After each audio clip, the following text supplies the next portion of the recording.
beloved beacons of light, we are the celestial white beings.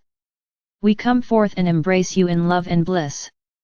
We are present to serve you, to awaken and remind you of the truth that exists within your being, and the power that you hold to make impactful transformations within your being, within your reality and within the world. You are present upon the earth to bring your light, your love, your truth, your inner knowledge and remembrance, and your expression of the Creator to the world. How you choose to bring forth your own expression of the Creator is your choosing, and is unique as well as a wonderful expression of your essence and your truth. We, the celestial white beings, love you dearly for your presence upon the earth now. We understand that it can be frightening at times, confusing, and sometimes chaotic. We are present with you to support you in remaining in your center aligned with your truth and all that is the Creator so that you may feel or sense or acknowledge your own personal truth, distributing it to your reality and the world in a unique and wonderful way. Thus you are able to navigate the world, the pains and the hardship with support and connection, with the divine flow, being love, loved and loving, and with the essence of bliss. Today, we, the celestial white beings, wish to navigate through an understanding. We wish to share with you that as you stand upon the earth now, you are radiant, you are divine, you are sacred, you are the ultimate expression of the Creator, and this is magnificent. We also wish to share with you that you carry baggage with you. This baggage is immensely important because it allows you to reveal greater volumes of your divinity and your truth. Each bag, each wound, each trauma or pain is a door opening to greater embodiment of your divinity. As a child, when you are born with the essence of the Creator, your divine, personal, sacred expression of the Creator. You are also born with your soul's plan, almost like a checklist of things your soul wishes to experience or embody during the lifetime upon which you are embarking. The soul may not determine how you embody these energies that are upon its checklist that is for you as the earthly being to create. Without even knowing what is on the checklist, you create it. You allow yourself to move through challenges and experiences in order to reach a point where you are embodying your soul's checklist. Examples of your soul's checklist might be the embodiment and understanding of peace, the embodiment or understanding of unconditional love, the ability to connect with self and others in a very truthful and deep way. With this checklist, whatever is on your soul's checklist, circumstances are created. You place yourself into a reality from the very beginning of your birth that supports you in embodying this checklist. At times it may not feel as if you are being supported. The circumstances are to support you in reaching your soul's ultimate goals. When you are born, you have only a few fears, maybe of loud noises, maybe of falling, hardly anything else. Sometimes fears come through from other lifetimes, if the soul consents to this. But generally, as a child being born, there are very little fears because you are holding the essence, you are holding that true expression of the Creator. A wonderful thing would be if there were souls upon the earth that communed, energetically, with babies once they were born, to recognize their soul's checklist.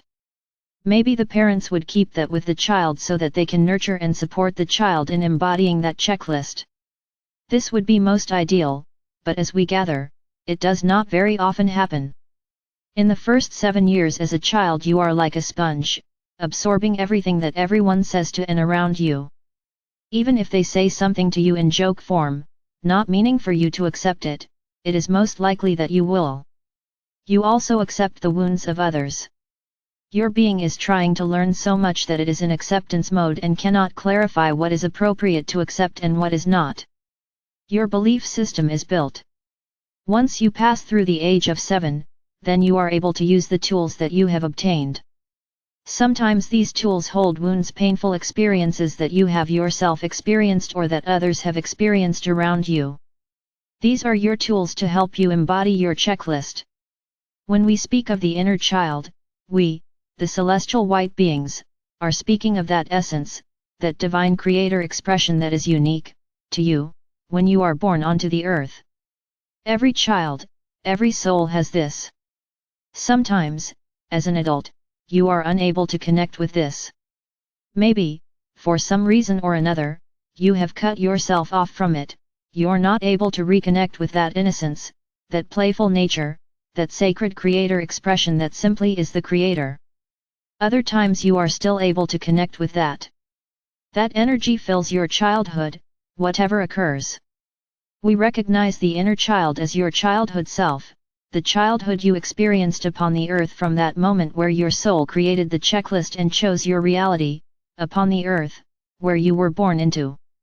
That is your inner child, your childhood self, all the way up to when you turned or transitioned into adulthood. When we're thinking of the inner child or the childhood self, we are not separating you from an aspect of yourself. We're not thinking of your child self and your adult self as different. We're thinking of them as the same.